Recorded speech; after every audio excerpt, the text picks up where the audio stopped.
So 2 weeks ago, I did about 1,000 laps worth of testing on the next gen Cup car and had actually made a couple of really cool discoveries when it came to both the physics, kind of the way things were working, and the setup. But as you know, this last week we had a new build for season 3 here on iRacing, and they made some pretty significant changes to the next gen Cup car, which unfortunately made all of my new discoveries pretty useless. Now, although I had invested a ton of time in all of that testing with this new build, I'm going to actually explain to you why that's a good thing, and I'm glad that it happened. Stick around.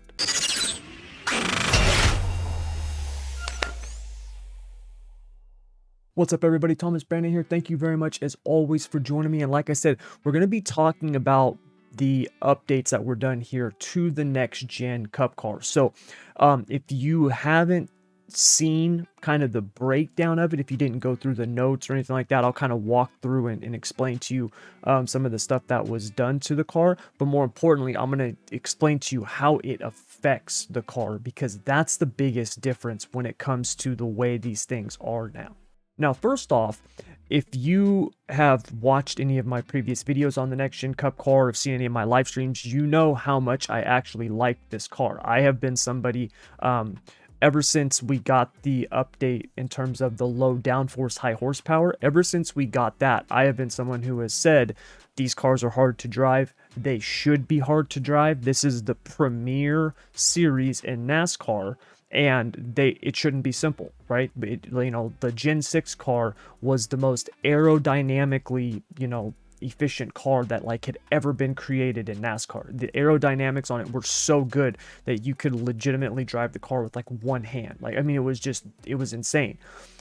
It shouldn't be that way, okay? The car should not be so glued to the track that it doesn't take much to, to be good, right? With the next gen Cup car, I have been one who's like, look, I think it's hard to drive and it should be hard to drive. Now, I know there's a lot of people out there that don't hold that feeling, but with this new update, a lot of those difficulties are gone. Now, when I say that they're gone, understand, let me clarify what I mean by that.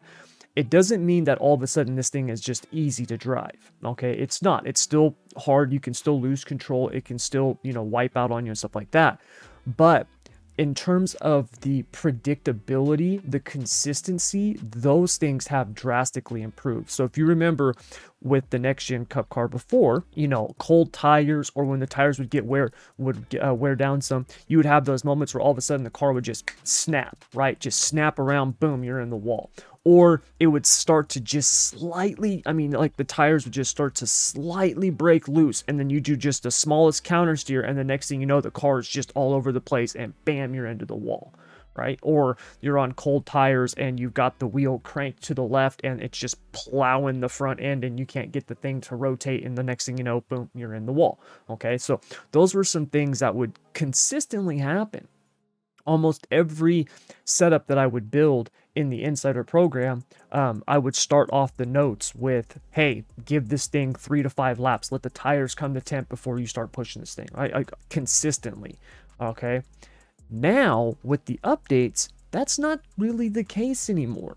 The iRacing has really improved this car, and they got some data from NASCAR. From my understanding, and from what I've heard and seen, they're actually working together, and iRacing gets data from them and applies it to this, and it has been really, really cool with this last build that we got, because this car has made significant changes. Although they were minor alterations, the changes in terms of the feel and the way that it reacts is significant, and in my opinion, it's a huge improvement.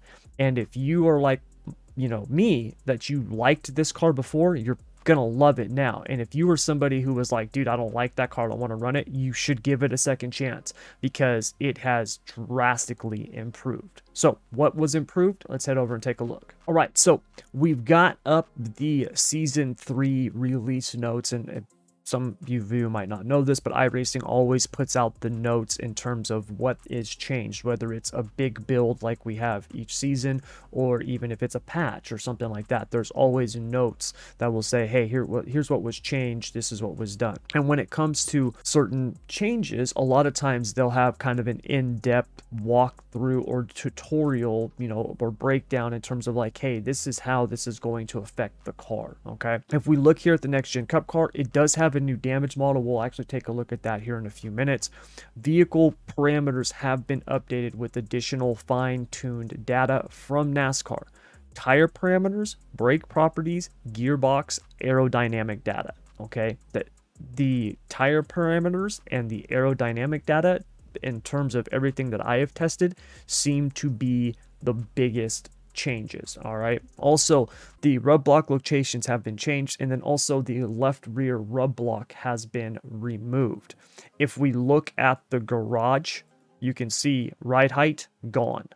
All right, and I actually went into the forum. I hadn't seen those notes yet. I went into the forum and put a thing on there, and I was like, hey, left rear ride height's gone on the next gen cup car, what's up? And they were like, yeah, the rub block's gone, it's supposed to be like that. I didn't know that, and I was like, okay, thank you.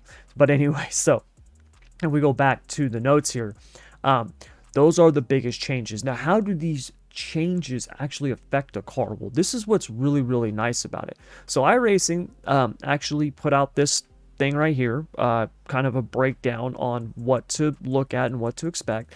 So first of all, the rub blocks used to be 1 inch. Okay, they're now a 1/2 inch.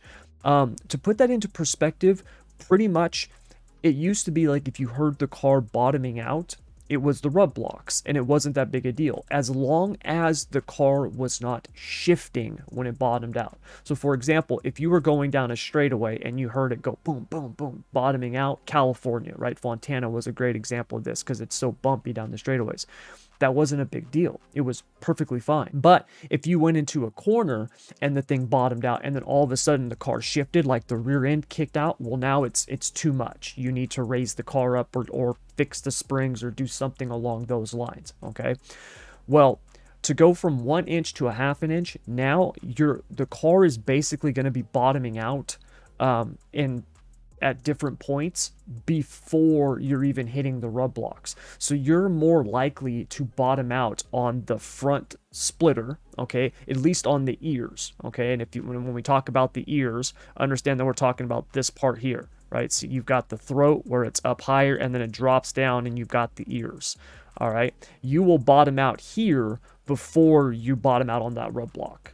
A lot of times, not always, but a lot of times. And then when we look at the rear, you're going to bottom out the rear diffuser before you hit a rub block, primarily for the fact that the left rear rub block's gone. Okay, it's gone.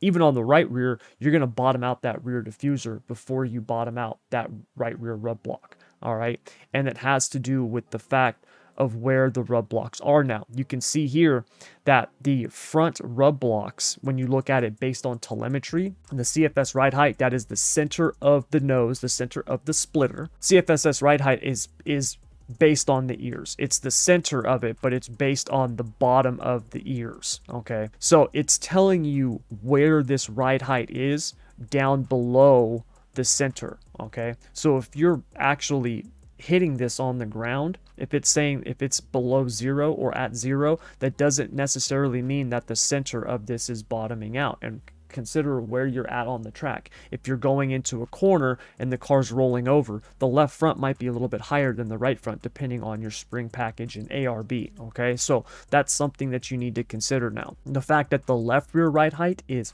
gone in the garage, not that big a deal. It's really not. Even dynamically, or when you look at it in telemetry, it still registers it, but it's a 1/2 inch offset, okay? Meaning that if you want it to be accurate, you need to take into consideration the difference within the rub block, okay? Because the rub block's not there no more. So now when you look at the ride heights, it's going to show the left rear being way higher than the right rear, especially when you go through like a corner. But that's not necessarily the case because the right rear is being measured based on a rub block, and the left rear is being measured based on the floor. So the left rear is going to be, when you're if the car was perfectly even, that left rear is now a 1/2 inch higher than the right rear according to telemetry. Okay, so that's why you want to add a 1/2 inch offset if you use a Motec workbook. Now, one of the most important factors on this car now is the downforce. We talked about this, and the tire parameters. And this is something that's really important, because the way that the cars work now dynamically is not the way that they worked before. Okay, it's just not. So when you would do a long run before, normally, okay, but unless you had a super, high cross weight setup, right? I mean, like 65%. Normally the right side tires would almost always be worn out more than the left side tires because of the way that the car rolled into the corner and stuff like that. That's not the case no more. It's just not. If we look here, this was a 20 lap run. You can see here that the left rear 90% and the right rear 96. Okay, now one thing that you need to know is just because the left rear is going to wear out more than the right rear, that doesn't mean that the car is going to get unstable. It's all going to depend on the type of setup that you have in the car. So the way that the car works now is the car is really only on the right rear now, pretty much in the corner. The rest of the time it's not working that much. Okay, the dynamic load on that right rear is not nearly as much as it used to be throughout the entire track. So the combination of your springs and, more importantly, your rear ARB, that's what's going to really determine the way that that right rear feels now. Okay, so it used to be, I hardly ever, and this is the iRacing setup, but I'll just use this as an example. I hardly ever ran a 2-inch rear ARB. And the reason for that is because when the tires got worn out, the car could get really unstable in the rear end to where it would just start sliding around. Okay, I almost always ran a 1.375, but now, because of the way that the car is with the physics and the dynamics and the aero and stuff like that, running this stiffer ARB might be something you want to consider. It's going to really depend on the ARB and then also your right rear spring. Okay, now the super aggressive rear spring splits, you don't need to do that anymore as well.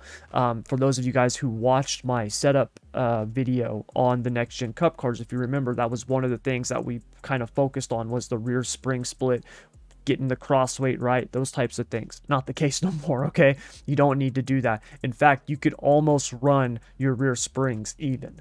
Okay, now obviously different tracks, different things and stuff like that, but at Nashville, for example, I mean, iRacing's got 1,050 pounds of split here. I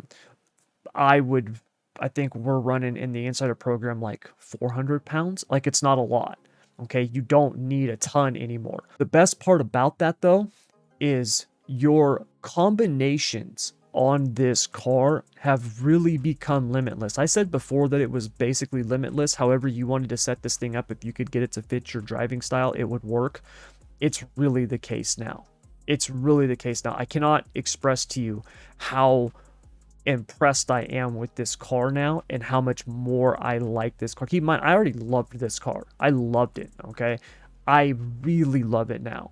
They've made it so much better. I cannot even put into words how much better they've made it. Now, on the Downforce and on the Rake, okay?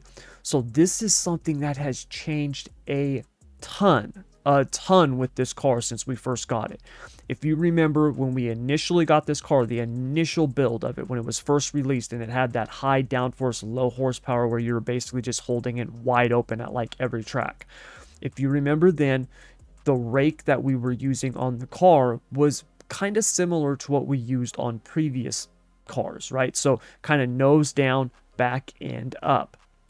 Now, when we got the updated versions of it, we had kind of flattened the rake out some, okay? You still had a tiny bit of rake, but it was much more flat. What I would typically do is I would have it deraked slightly, so the rear would be down a little bit, and then as the fuel would burn off, it would raise up, okay? So the rake would slightly increase some. Now, the way that this thing is, you almost want, you want the nose up. Okay. And the way that you want to tune this car now is you actually want to get the rear diffuser sealed off. Then you're going to basically tune the front end to determine the downforce levels. All right. It's so different to what we are used to. You don't want to just have the nose sealed off. Okay. You don't want that, because believe it or not, you're going to be robbing the floor and the rear diffuser of air. All right. It's not going to get enough, and you're not going to create that suction to the ground. Remember, I talked about that before in the setup video that I did, or setup live stream that I did on this car, where I talked about what you wanted is you wanted to get the car to where it sucks down, right? Because when it sucks down, that's where you're really creating the most downforce on this car, was on the underbody. All right, that's the best part of these ground effects cars, or something like this with the rear diffuser and the floor, because when you can create the underbody downforce getting behind a car, you at least still have some downforce, as opposed to before, like on the Gen 6 car, if you just got behind somebody, it was like, okay, well, I can't pass, right? Like you just plowed up the track. So you want to get the rear diffuser set, and then you're going to tune the downforce with the front of the car. It's completely different than anything that we've done before. All right, it's completely different. And yes, we would derake this car before, but it's even more so now. That's the thing that you need to understand. The dynamics of this car are so much more important now than they were before. And keep in mind, that's saying a lot, because the dynamics were already important. To get this thing dialed in, it's a different process than what we were doing before. Okay, which is a bad thing, because I literally just did that live stream on how to set this car up, and the process of doing it is different now. Okay, it's not the same. It's a different process now. So I'm going to be doing another live stream on how to set this car up with the current physics and dynamics of it. Stay tuned for that, because that'll be in the coming week or 2 weeks. Once I kind of get my schedule figured out, I will be doing a updated setup guide for this car, because it is very different than the way that it was before. Now, a couple more things quick to note on this. I already talked about the rear spring splits. One thing to also note with this car now is the need for the super stiff rear suspension is no longer required. Okay, so if you remember before, we would run really stiff springs so we could get the car really low in the back, and that would help us kind of maximize our downforce, and we would kind of build off of that. You don't need to do that no more. Yes, the stiff rear springs and getting that diffuser, as low as possible without it hitting off the ground will increase downforce. But for the most part, the increase in downforce is actually not it doesn't offset the loss in mechanical grip. So what I mean by that is this: softer springs will increase mechanical grip, where the stiffer springs will decrease mechanical grip but increase downforce. Running the softer springs, you actually gain more in mechanical grip than you do running the stiffer springs with the downforce, if that makes sense. So it's a balance. It's a really big balancing act now. One of the things that you could almost always do with the iRacing setup was you could just go in to the iRacing setup and increase both rear springs by 1,000 pounds. Right? Like you could do that, then adjust the rear ride height, and that would make the car sit much better and give you more downforce. That's not really the case anymore. You might be robbing yourself of overall grip. Yeah, you might increase the downforce, but you might be losing overall grip. So your rear springs, in terms of how soft or stiff they are, based on your ARB, the split, and that your rake, all of those are super important, and they all go hand in hand now.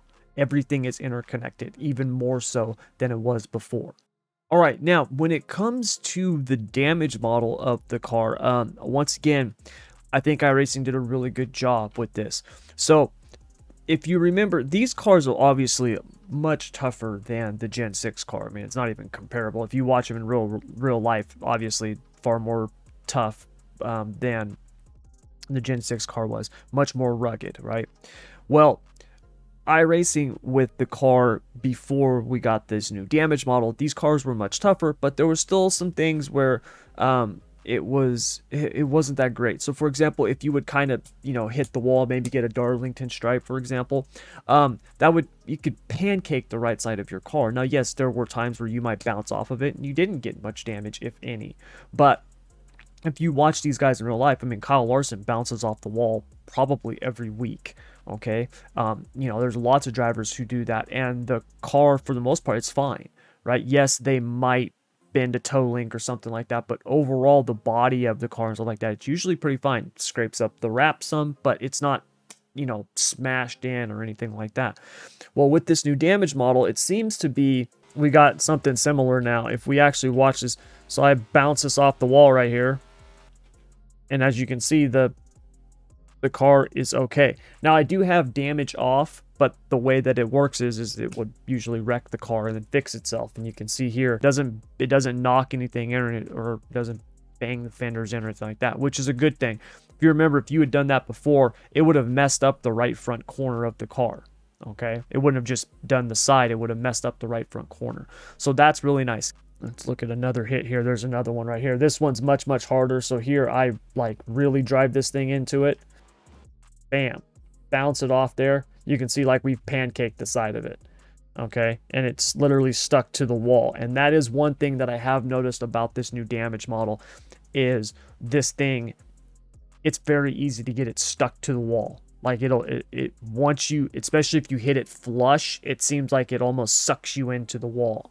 I have no idea if that's the case in real life. I've never driven a NASCAR, but I know that it definitely, you can get stuck to the wall much easier than before. And if we look here, you can see that overall, the damage on the car is not that bad, right? Yes, we've crumpled the side here and we've knocked this in, but that was a hard hit.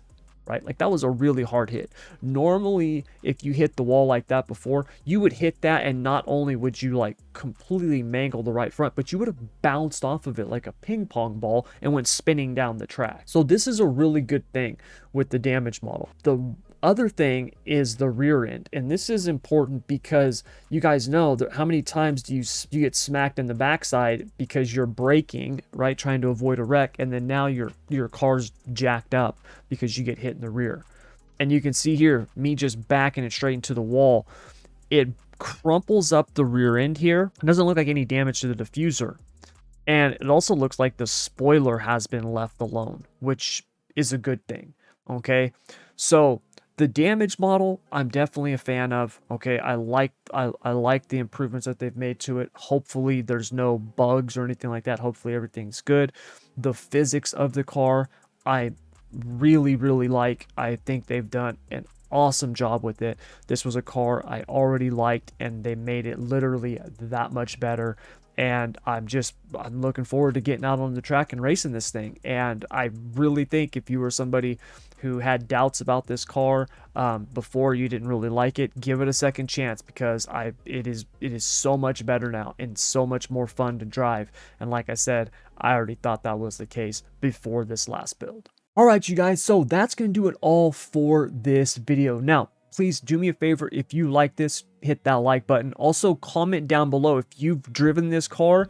If you've already raced it, let me know what you think. Okay, let me know if you like the new build, if you like the updates to it. All right, whatever. If you like the damage model, whatever it is, let me know your thoughts on it. And also, if you've driven it and you don't like it, if you're like, Tommy, I think you're nuts, dude. I think it's worse now. If that's the case, let me know. I want to hear from you, because I think this thing is awesome. And if I'm missing something, please let me know. Now, along with commenting and liking, make sure to subscribe, especially if you want to join me for the live stream, the workshop, the setup workshop for this car I will be doing in the next week or two.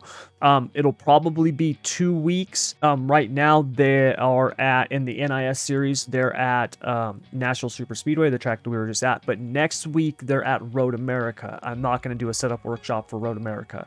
But the following week after Road America is Atlanta, and unless iRacing comes out with an update, patch or something like that in the next week or two, the Atlanta track that we have, right, which is the old version, I think that's still going to be what we race on. So I'll probably do it for Atlanta because we still got that version of it, the older version of it, and it just eats up tires, right? And it's a really wide and fun track. So I'll probably do the setup workshop for that. And like I said, that'll be in the next week or so. So make sure you are subscribed and you've got that notification bell on, so that way you know when I go live.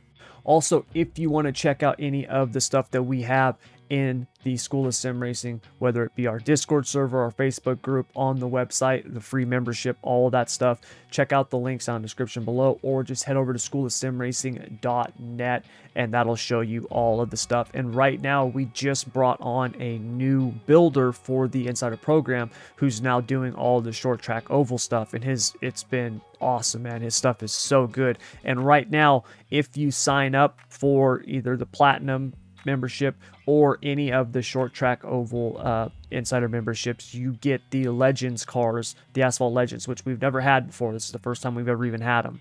You get those for free forever for the life of your subscription as a bonus. So if you want to check any of that stuff out, links down in the description below. Like I said, we've also got the free membership, which has a ton of stuff on it and everything else. But that's going to do it. Thank you very much, as always, for joining me. I hope this helped you. I hope this kind of shed some light on the car for you. And I hope that those of you who didn't like this thing before and kind of swore it off, I hope you get out and try it again and that you like it. I hope you think it's an improved version like I do. So that way, see you out there on the racetrack. So until next time, as always, I want to wish you good luck, good racing. Take care.